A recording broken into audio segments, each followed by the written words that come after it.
think that if the United States were to change its relationship with Israel, this would be viewed as a victory for the terrorists? I don't think it would be seen as a victory for the terrorists. I don't know who the terrorists are here. I know people like to talk about Islamofascism and so forth and so on, but I don't find that to be a very helpful term. The Arab and Islamic world is a very variegated place. We have, and Israel has, a number of friends out there. But the fact is that Israel has a peace treaty with Jordan, it has a peace treaty with Egypt, and it almost had a peace treaty with Syria in 2000, and according to President Clinton, it was Ehud Barak, Hafez al-Assad, who walked away from the deal.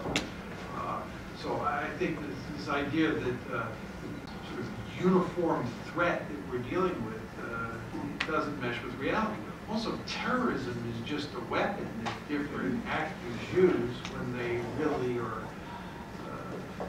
don't have another way of dealing with a more powerful foe. The terrorism problem that the United States of America faces and the terrorism problem that Israel faces, if you created a viable Palestinian state, you would remove, in my opinion, the principal cause of Palestinian terrorism. If you gave the Palestinians a viable state, it would greatly ameliorate, if not eliminate, Israel's problem of Hamas and Islamic Jihad. Of course, there are other problems out there like Hezbollah. Many of you are probably saying, okay, he dealt with Al-Qaeda to some extent, he dealt with Hamas and Islamic Jihad, but what about Hezbollah? I think what we ought to do there is get the Israelis to cut a deal with the Syrians on the Golan Heights, and then get the Syrians, who were promised that they would do this if they were given back the Golan Heights, to crack down on Hezbollah.